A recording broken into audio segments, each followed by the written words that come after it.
The Social Security Administration used to have a calculator on their own website that told you exactly when to file, and then they quietly took it down. Not because it was broken, because too many people were staring at one number and making a decision that cost them tens of thousands of dollars. Sit with that for a second. The government built a tool to help you with one of the biggest money decisions of your life, watched people misuse it, and instead of fixing it, they just pulled the plug. Nobody talks about that. And here's what makes it worse. 2/3 of retirees in this country file for Social Security before their full retirement age. 2 out of 3. So either 2/3 of Americans are making a huge mistake, or the financial industry's obsession with always wait until 70 is missing something big about how real people actually live. So here's what I'm going to do instead. I'm going to show you the 7 situations where filing at 62, the earliest possible age, is actually the smart move. Not the lazy move, not the I didn't do my homework move, the smart one. And by the end of this, you're going to know exactly which of these 7 fits your life. Because here's the thing, nobody tells you up front. There isn't one right answer here. There's a right answer for you. Let me give you a picture first, because this whole topic gets confusing fast if you don't have something to hang it on. Think of your Social Security benefit like a CD, a certificate of deposit that you already paid into your entire working life. You can cash it out starting at 62. Every year you leave it alone, it grows, roughly 8% a year once you hit your full retirement age. Sounds like a no-brainer to just wait, right? Except a CD has one thing your Social Security benefit doesn't. If you die before you cash out a CD, your family still gets the money. If you die before you start your Social Security check, that growth just disappears. Nobody inherits it. That's the tension. That's the whole video, actually. Growth versus the clock. Okay, let's put real numbers on this so it stops being abstract. And I'm using the actual 2026 figures here, straight from the Social Security Administration, not some recycled example you've seen in 5 other videos. Say you're an average earner. At your full retirement age, which is 67 for basically everyone watching this born in 1960 or later, let's say your benefit lands around $2,800 a month. File at 62 instead, and that number drops by 30% permanently, down to about $1,960. Wait all the way to 70, and delayed retirement credits, that's 8% a year, every year past 67, push it up to roughly $3,470. For someone who hit the actual maximum taxable wage every single year of their career, those numbers look even bigger. The Social Security Administration says the max possible check at 62 in 2026 is $2,969. Wait to 70, and that same maximum jumps to $5,181. That's over $2,000 extra dollars a month just for waiting.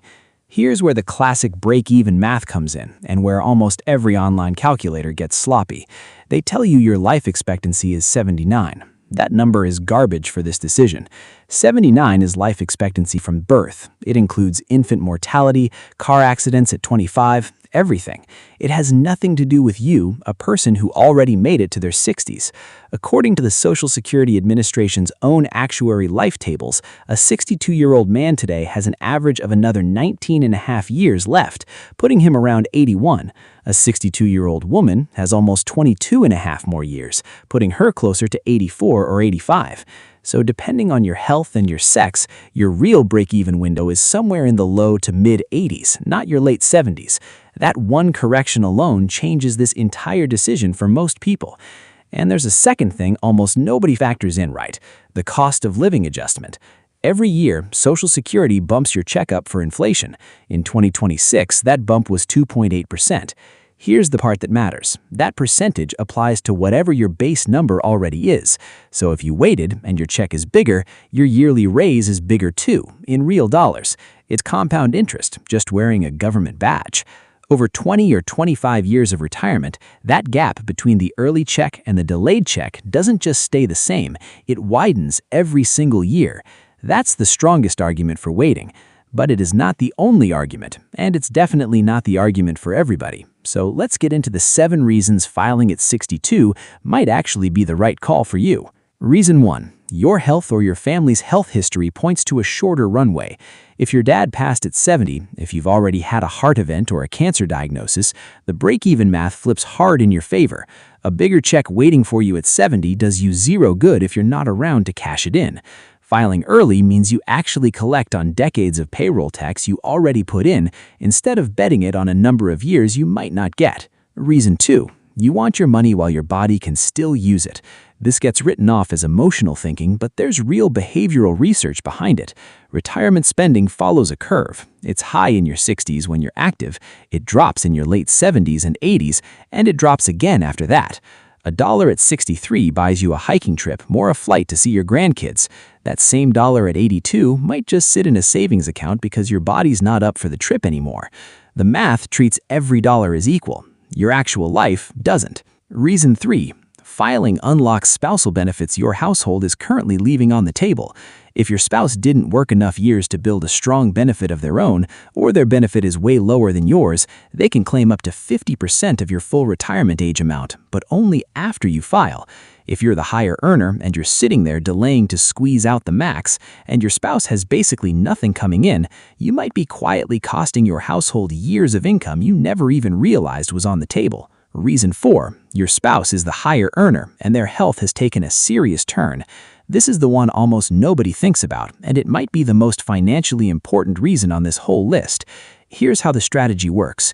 You file for your own, smaller benefit now at 62 while your spouse is still alive. Later, when your spouse passes, Social Security lets you step up to their survivor benefit, which can be worth up to 100% of what they were getting. So instead of collecting nothing for years and then switching over anyway, you collect something the entire time and then you transition to the bigger check. You're not losing money with this strategy. You're capturing income that a just wait approach would have handed you exactly zero of. Picture it this way. You're 62, your spouse is 65, and has a serious heart condition, and their full retirement age benefit is going to land around $3,200 a month once they hit it. Financial advisors love to say, wait, but if your spouse doesn't make it to their full retirement age or passes just a couple years into it, all that waiting bought your household zero. You'd have sat there with zero income of your own for years, only to switch to the survivor benefit anyway. File your own smaller check at 62 instead, and every single month between now and whenever that survivor benefit kicks in is money your household actually collects, instead of money that just evaporates. There's no version of this where waiting protects you here. The only question is how many years of your own benefit you get to bank before the switch happens. Reason 5. The stock market just took a real hit. If you're pulling income from a retirement portfolio and the market drops 30 or 40% like it did during the 2008 crash or briefly in 2020, selling investments at a steep loss to cover your bills does long-term damage you can't easily undo. This is what financial planners call sequence of returns risk, and it's one of the underrated dangers in retirement. It's not just that you lost money on paper, it's that you're now selling more shares to generate the same income, which means you've permanently shrunk the pool that was supposed to grow back. But if you switch on Social Security during that window, you create a guaranteed income floor and let your portfolio sit untouched while it recovers. Filing early during a downturn isn't panic, it's a shock absorber for the rest of your money. And on the flip side, if you haven't started drawing your portfolio down yet, that guaranteed monthly check gives you cash on hand right when stocks are cheap without having to sell a single share to get it. Reason 6. Taxes, specifically the years right before your required minimum distributions kick in. Right now, up to 85% of your Social Security check can be taxable, but only if your income crosses certain lines. The IRS calls it provisional income, your adjusted gross income plus half your Social Security benefit plus any tax-exempt interest. For a single filer in 2026, stay under $25,000 and none of your benefit gets taxed. Cross $34,000 and up to 85% becomes taxable. For married couples filing jointly, those same lines sit at $32,000 and $44,000. Here's the planning angle. If you're in a low-income window right now, maybe you just retired and haven't touched your 401k yet, your Social Security might get taxed lightly or not at all.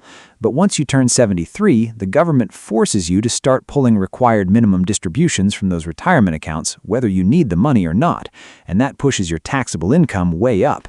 If your Social Security is already running before that happens, you've banked years of lighter taxes before the RMD wave hits. There's also a fresh detail most retirement content hasn't caught up to yet. As of 2025, taxpayers 65 and older got a new temporary deduction, an extra $6,000 off your taxable income, which lowers that provisional income number even further for a lot of retirees. It phases out at higher incomes, so it won't help everybody, but for a middle-income retiree deciding whether this is the year to start their benefit, it's one more variable that can tip the math toward filing sooner rather than later. Reason 7, and I want to say this one with zero judgment because it applies to way more people than want to admit it out loud. You just need the income. Medical bills happen, a job disappears at 61, a grown kid moves back home and needs help. Social Security exists exactly for moments like this. That's the entire design of the program. If this is you, one thing you do need to know before you file. If you're still working and you haven't hit your full retirement age yet, there's an earnings limit. In 2026, it's $24,480 a year. Go over that while collecting early benefits, and Social Security holds back $1 for every $2 you earn above the limit. It's not gone forever. They recalculate your check upward once you hit full retirement age, but it can catch people off guard the first year they file while still working part-time. Know that number going in. So here's where this leaves you. The break-even calculator the Social Security Administration deleted was never supposed to be the final answer. It was a starting point, and honestly a pretty flawed one, because it assumes you know exactly how long you'll live, and nobody does. The real question was never early versus late in some abstract, universal sense. The real question is which of these 7 situations is actually true for your life right now, today. Your health, your spouse's health, your portfolio, your tax bracket this year versus 5 years from now, all of it matters more than a generic chart telling you to wait until 70. If 1 or 2 of these 7 hit close to home, that's your answer starting to come into focus. And if none of them apply, if you're in great health with a solid nest egg and no urgent need, then yeah, delaying probably is the stronger play for you, and that's fine too. Nobody on this channel is telling you filing early is always right. We're telling you it's not always wrong. And up until now, almost nobody was willing to say that part out loud. One more thing worth remembering. Whatever you decide, it's not always locked in forever. If you file and change your mind within 12 months, Social Security lets you withdraw your application completely, pay back what you received, and essentially hit reset, though you only get to use that one once in your life. And if more than 12 months have passed but you've since reached your full retirement age, there's a second lever. You can voluntarily suspend your payments and let delayed retirement credits start stacking up again until you turn 70. That second option only opens up once you hit full retirement age, not before, so it's more of a mid-course correction than an early filer's escape hatch. Still, most people have no idea either option exists, and knowing they're there takes some of the pressure off getting this decision perfect on day one. This decision was always personal. It was just never explained that way. If this helped you see your own situation more clearly, that's the whole point. Now go figure out which one of these 7 is actually you. And hey, if this video gave you some clarity today or saved you from making a decision you'd regret, do me a favor and hit that like button. It genuinely helps this channel get real, fluff-free financial information out to more people who need it. Share this with a friend or a family member who's getting close to 62. It could literally be worth tens of thousands of dollars to them. And if you want more actionable, numbers-backed retirement strategies, make sure to hit subscribe. Let me know down in the comments which of the 7 reasons makes the most sense for your life right now. I'll see you in the next one.